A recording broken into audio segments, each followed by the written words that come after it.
Hey guys, welcome back to The Binger. We love the good guys, but superhero movies are made great by the villains. Without them, there's nothing to fight against. They always have such great backstories too, which makes the world go round if you ask me. Sometimes, villains are as plain as you and me, but most roles require a serious transformation. Want to see what's underneath all that makeup? Join us as we take a look at Marvel villains who are gorgeous in real life. Cate Blanchett, Hela. Cate Blanchett looked incredible as the antler-wearing villain Hela in Thor Ragnarok. Her appearance was almost entirely worth it just for the costume department to be kept busy. Some fans weren't overly pleased with her depiction of the character, but we're here to talk about aesthetics. The actress is usually blonde, willowy, and glowing like a freshly picked apple, so putting her in full black was a brilliant choice. She looked like a gothic Maleficent as she stormed into Asgard to sit on the throne. Hela put up a good fight, but was ultimately no match for the kingdom of the gods. The transformation from ethereal beauty to creature from the pits of hell was well executed without being overly dramatic. Kate's cheekbones worked well with the messy black eyeliner to give off that menacing yet weirdly fashionable vibe. When you've got someone as stunning as the 49-year-old actress, you've got to work with it and not against it. Remember when she played Galadriel in the Lord of the Rings trilogy? Not only did she bring the elf to life with her incredible talent, but her wide eyes and genetic makeup just lent themselves well to the part. Mads Mikkelsen, Cassilius.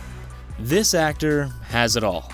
Distinguished good looks, a Danish accent, and the ability to turn in a seriously good performance. Mads Mikkelsen starred in two major movies in 2016, Rogue One: A Star Wars Story and Doctor Strange. The latter meant a considerable amount of time in the makeup chair becoming Cassilius, the bad guy from the Dark Dimension. It wasn't just a bit of eyeliner though. Mikkelsen was treated to a fake silver ponytail to up the ante. You wouldn't think that a ponytail would make much of a difference, but it really did. The actor was transformed from tanned hunk to a devious gray-haired minx, and it worked really well. Mikkelsen's looks were never fully covered up in the process, so he still looked pretty handsome, if you're into that whole dark and dangerous thing, that is. Outside of his acting career, the star has worked as a model, so he's just as likely to play a dashing leading man as he is the villain. It works perfectly either way, which is probably why he's been chosen for a diverse range of roles. Mikkelsen can be seen in the upcoming movie Chaos Walking alongside Tom Holland and Daisy Ridley. Djimon Hounsou, Korath the Pursuer. Acting and modeling can go hand in hand. Just ask Cara Delevingne. Once you're in the fashion industry, it can be easier to make a transition into acting. Djimon Hounsou is an incredible Oscar-nominated star, remembered most for his parts in Blood Diamond and Gladiator, but he started out as a model. Marvel fans will recognize him as Korath the Pursuer in Guardians of the Galaxy, although he doesn't exactly look like himself. With the addition of some contact lenses and a nifty costume, the star looks a million miles away from catwalk chic. There's no denying that he still has some serious swagger in the movie though, even if he is virtually unrecognizable. Hounsou made waves in the modeling industry as a young man, working for the likes of Thyre Mugler. After catching the acting bug, the Benin-born star moved to America to see if he could make it on the big screen. Spoiler alert, he did. Hounsou also appears as the Fisherman King in DC's Aquaman, starring alongside Jason Momoa. He's even more disguised in that flick though, covered head to toe in bright screen scales. Despite the fishy getup, you can still tell that he's been pounding some iron in the gym. Elizabeth Debicki, Aisha the Golden High Priestess. If you're going to paint someone gold, then what better way to do it than in a car wash? Actress Elizabeth Debicki was painted head to toe in metallic paint for the role in Guardians of the Galaxy Volume 2. Speaking to comicbook.com, Debicki said that the daily makeup process was very intimate, and like being put into a sort of car wash. The efforts paid off as she looked like a living Oscar statue, intimidating and untouchable. Her character might have been a big ol' meanie, but in real life Elizabeth is as sweet as they come. Born in Paris to a Polish dad and an Australian mother, the 28-year-old has the best of all worlds. The star is still pegged as an up-and-comer, having spent a lot of time in theater. Her breakout role came in Baz Luhrmann's 2013 hit The Great Gatsby alongside Leonardo DiCaprio. Standing at a formidable 6 foot 2 inches, Debicki has all the factors to make it big in this industry. You can catch her in the upcoming Italian-American drama thriller The Burnt Orange Heresy with Mick Jagger and Donald Sutherland. Karen Gillan, Nebula. I have to admit, even though she's bright blue and an android, Nebula's a looker. Now she's an Avenger and fights for the right side of the team, but when she was first introduced, Nebula was a straight-up bad guy. She hated her sister Gamora with a passion. It must have been tough for Nebula to put up with Thanos' disdain, especially in Avengers 3, as he literally pulled her to pieces. Actress Karen Gillan plays the part of the android, and she's strikingly pretty. She told our sister site Screen Rant that the makeup process was lengthy, but very worth it for the huge on-screen payoff. Her long red tresses and rosy cheeks are a million miles away from the blue, bald woman we see in the movies. It just goes to show that makeup departments really deserve to be recognized a lot more than they are. Some viewers might not know that Gillan is actually Scottish, so she had to work overtime on the accent. The 31-year-old has brains and brawn, having directed her first feature film, which she also wrote last year. Gillan is busy filming Jumanji 3 at the moment, so she's no stranger to action. She cut her teeth on the first installment of the franchise, which helped her gear up for Guardians of the Galaxy. It's not easy filming these sorts of movies, you know. They take a lot of training and preparation. You can't just grow abs overnight. Believe me, I've tried. Jamie Foxx, Electro. Jamie Foxx was double trouble in The Amazing Spider-Man 2. He was first made to look like a bald, googly-eyed man with interesting teeth, before turning into the almighty Electro. The blue glowy character looked better than he did before, but still didn't display Fox's foxiness. The makeup had such an effect on the 51-year-old that he credited it with strengthening his performance, bringing it to a whole new level. Without that, he might have completely tanked. The blue contacts also helped. According to Fox, he spent a lot of time staring in the mirror at his eyes trying to get into the heart of the character. In real life, the actor's been featured in numerous fashion campaigns and has the sort of looks that make people stop and stare. Katie Holmes has famously been dating the actor for several years, although she wasn't allowed to announce it for some time. The terms of her divorce with Tom Cruise forbid her from publicly dating anyone for 5 whole years after it was settled.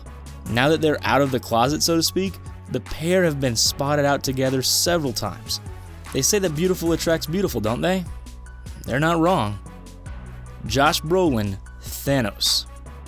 Thanos is the villain of the moment, thanks to Avengers 3 and the snap that dusted half of the life in the universe. Endgame is only adding fuel to that fire. Josh Brolin plays the part of the Purple Mad Titan wonderfully, considering that he spent all his time in a motion capture suit. Of course, Thanos is largely computer animated, but you can still see parts of Brolin. His eyes are the same, and there's that unmistakable squareness of the chin. Of course, when it comes to sheer size, Brolin is nowhere near that built. I mean, who is? The 51-year-old California native has built up a solid career over the decades. Starting out in the beloved cult classic The Goonies, he went on to audition for the part of Tom Hansen in 21 Jump Street, losing out to the equally beautiful Johnny Depp. The two struck up a bond, presumably based on impeccable cheekbones, and remain friends to this day. As well as having the looks to back up his acting goods, Brolin has a silky smooth lilt to his voice that captivates audiences. There's not much else to say about the dude, so let's all just stare at him and appreciate his godliness for a moment. Carrie Coon, Proxima Midnight. I've got another animated spectacle for you now, in the form of Proxima Midnight. The annoying member of the Black Order works for Thanos in Avengers 3, helping him to bring the snap to fruition. Carrie Coon voiced the part, working in a similar fashion to Brolin. Coon has a smile that lights up a room, so it only made sense to make her character CGI. After all, what use is a villain that spends their time beaming instead of scowling? The change is so striking that Coon is barely there, underneath all that gray skin, black hair, and horns. The actress was a small screen staple up until that point, starring in HBO's The Leftovers and Season 3 of Fargo. With only 9 film credits to her name, expect to see a lot more of Carrie's lovely face on the big screen in the future. The 38-year-old has spent a lot of time performing in plays, so maybe taking the role of Proxima gave her a break from all the chaos. Alexis Denisov, the Other. Alexis Denisov is no stranger to action, having cut his teeth on Buffy the Vampire Slayer and its spin-off Angel. Fun fact, he's married to his equally good-looking Buffy co-host, Allison Hannigan.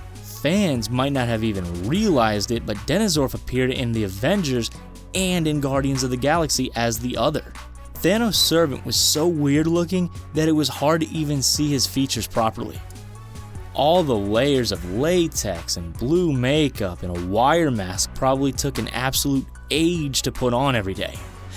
I don't envy that, but I do envy that paycheck. The end result looked impeccably scary though, like the others should. In real life, Denisov has that nerdy chic thing going on.